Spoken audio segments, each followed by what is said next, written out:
Hello and welcome to Your City. I'm Lynne Turner Fitzgerald, joined today by three people closely working on the new City Hall. I guess I'll start with Kevin Iffland. He's our Assistant City Administrator.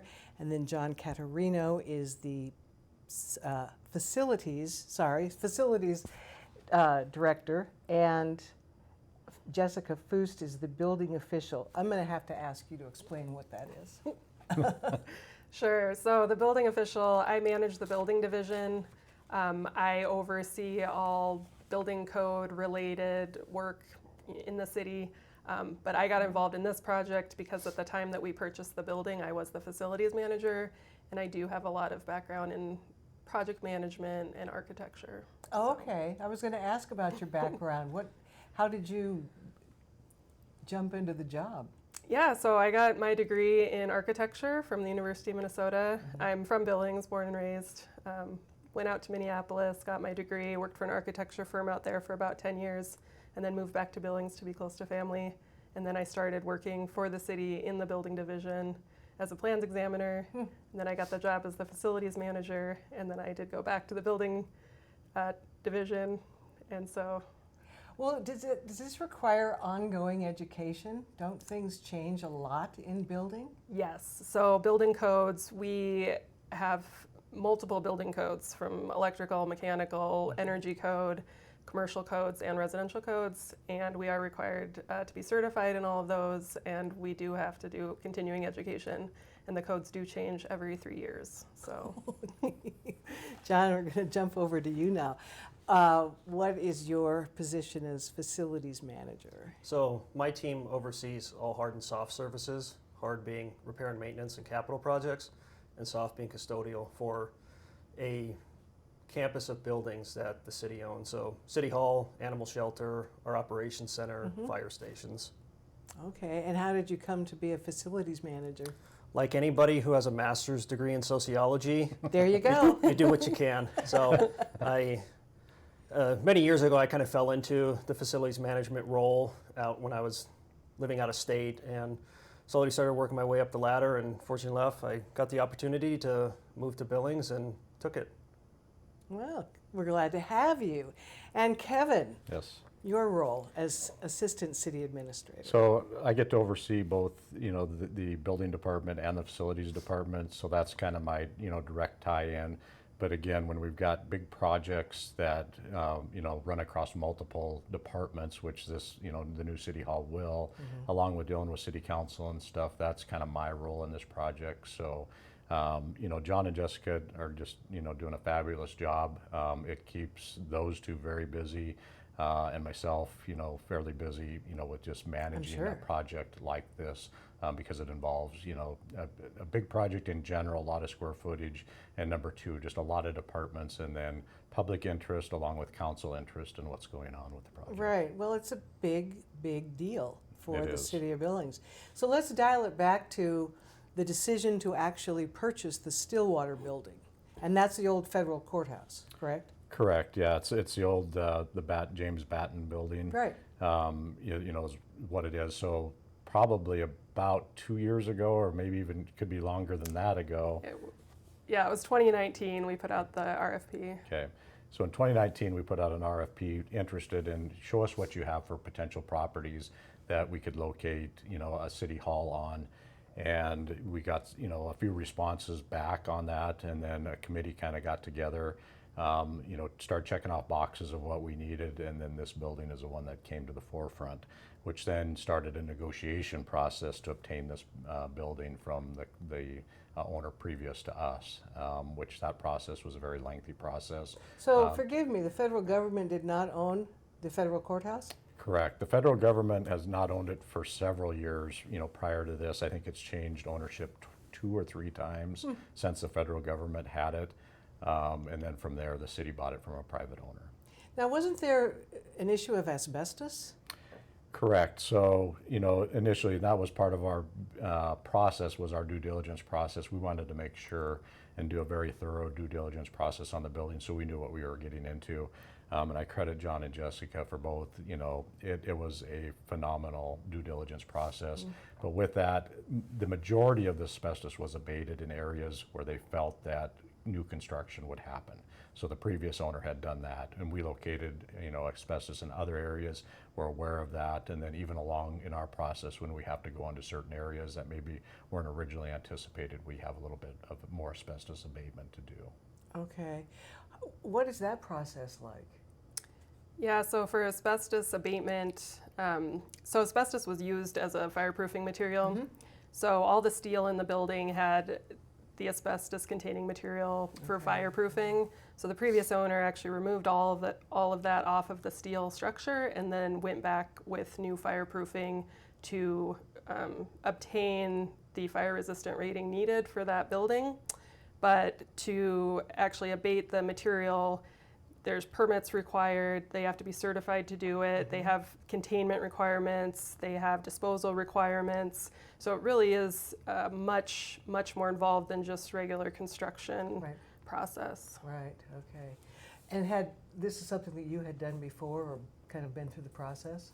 Yes, I had been involved in projects before that had asbestos containing materials, but definitely not to this degree. Right, it's kind of big.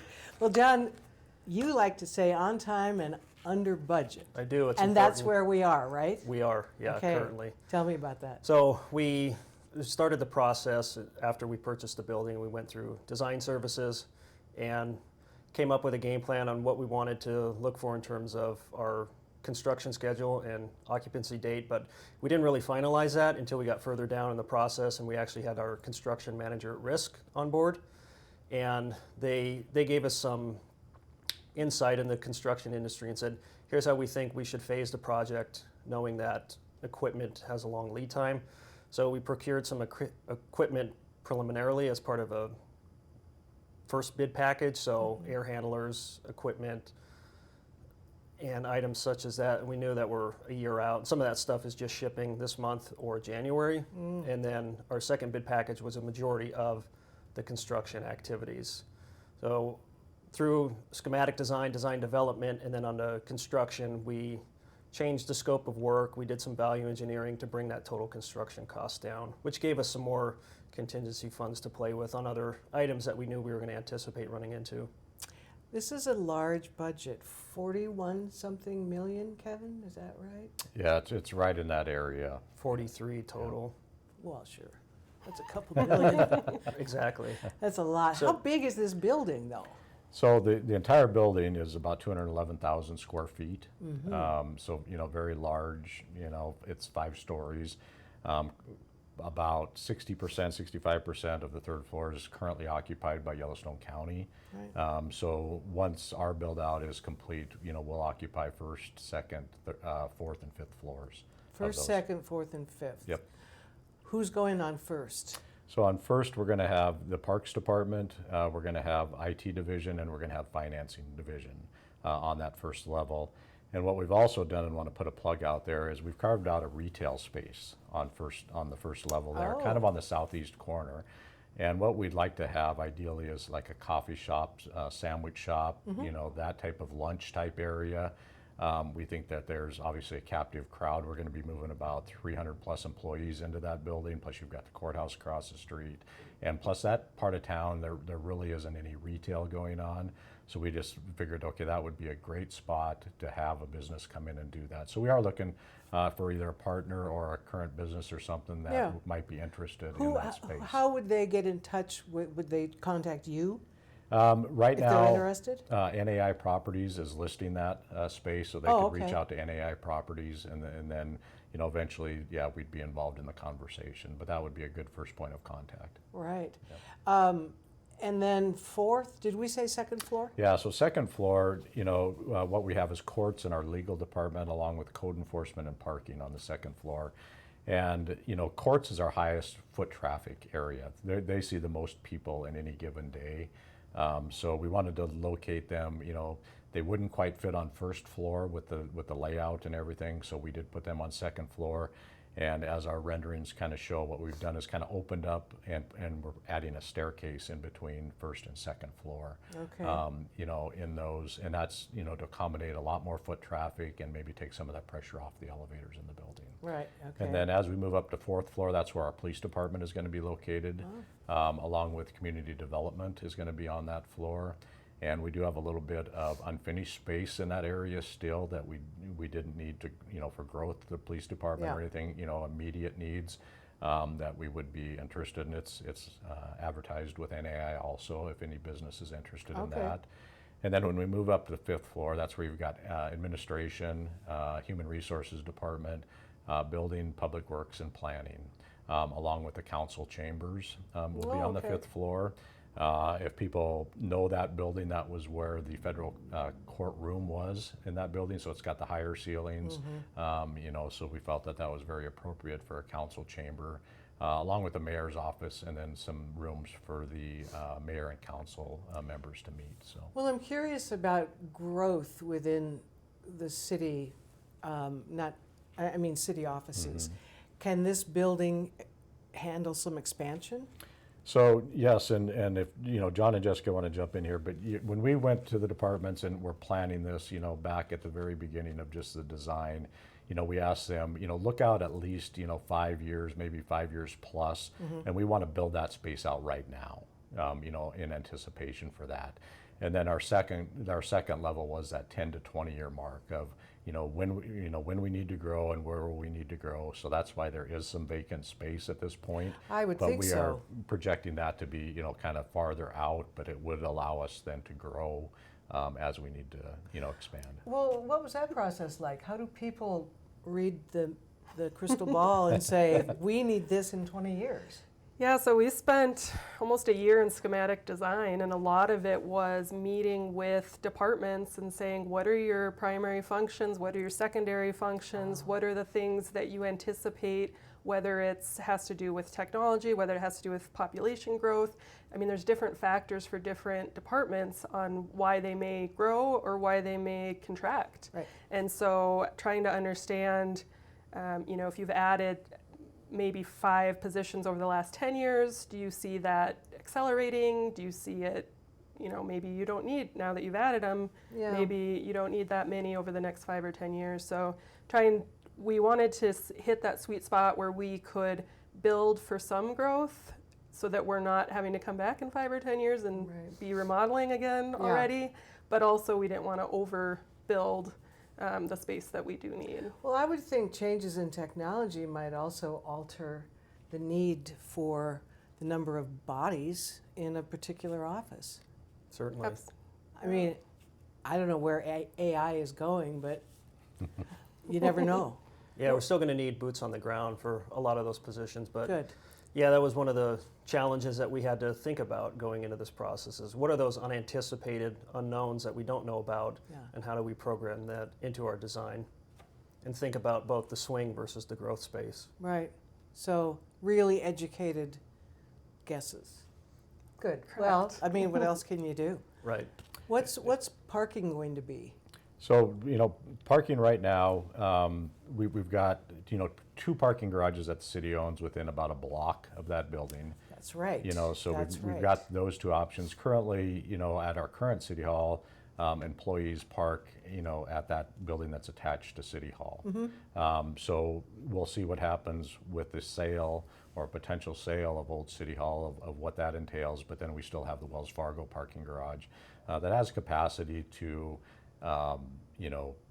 accommodate, employee parking, possibly some fleet parking type things if we need it. We might look at some different policy changes for, take-home vehicles, things of that nature for fleet type parking. There is a private parking garage that is across the street from the building, but that is a privately owned parking garage, and I've been in contact with the owner, so there's some potential there. The county has just created another parking lot to add on to their parking lot that's just to the east of the Yellowstone County Courthouse there, where the old Western Security Bank used to be. Oh, sure. So that, there, could be some potential, there as the county moves over to the Miller Building. We have some parking accommodations around the Miller Building that we probably won't need at some point. So. Well, and now with housing projects that are happening downtown, maybe some of the employees will just be walking to work. Yeah, and we've talked about that. Could there be some incentives for employees, taking public transportation or, using that type of transportation, coming to work and leaving from work. So we're still in that process, still planning it out. You know, I said status quo would be we've got enough parking in city-owned parking garages to accommodate employees. Good. Yep. John, what has been the biggest challenge so far?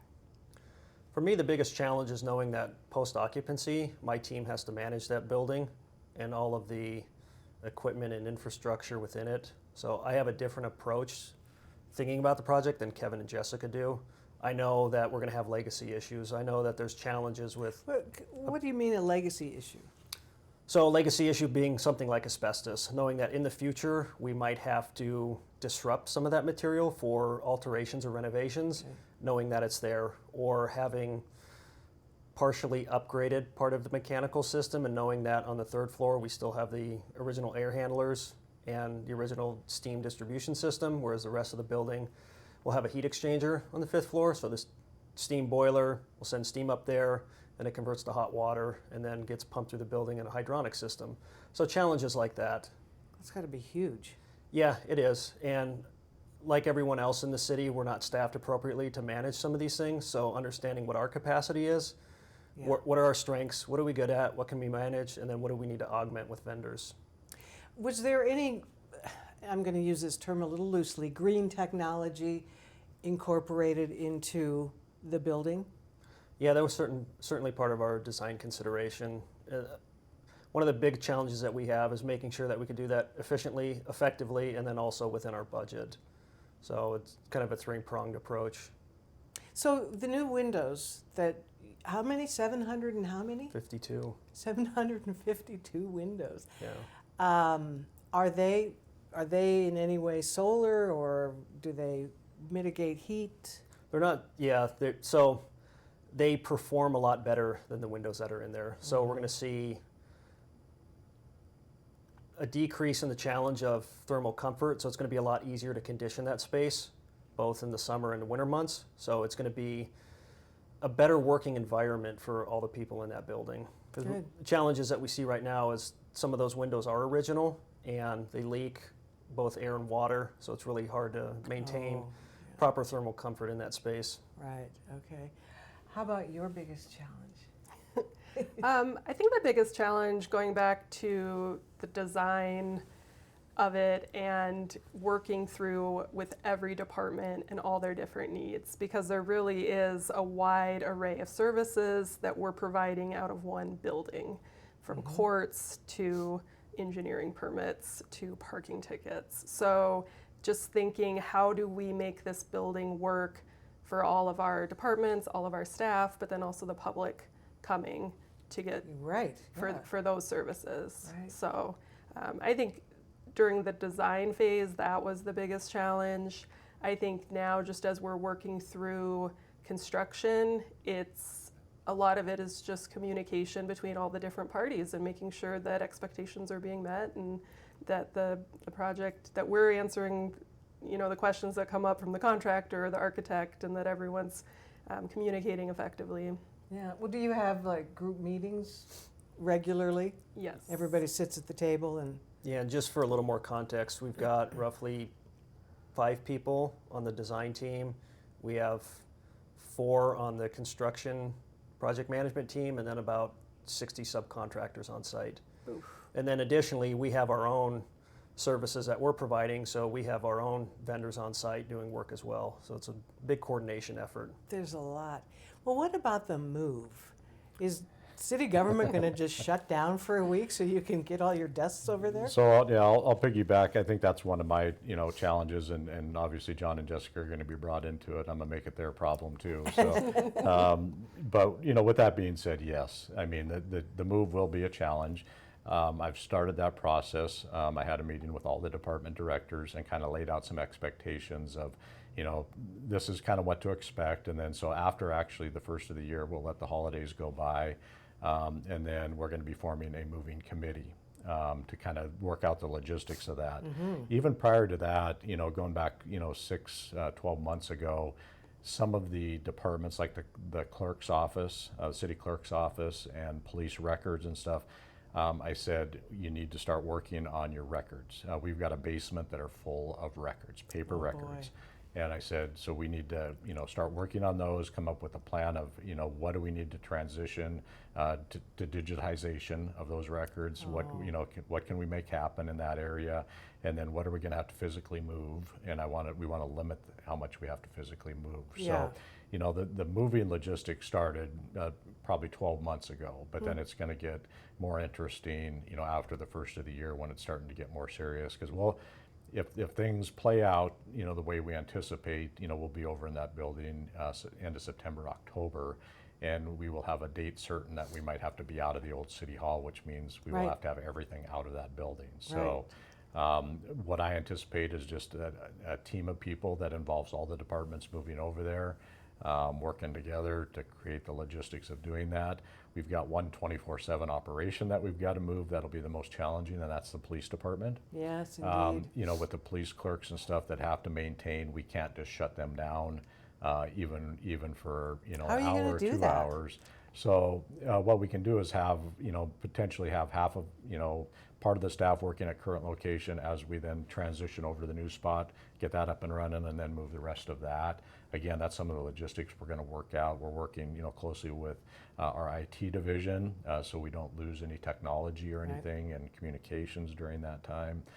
So there'll be a lot of moving parts we're going to have to coordinate and make sure we're working in conjunction. But the police department is obviously the most critical because we can't just shut them down for a period of time. So. Are people excited to be getting a new building?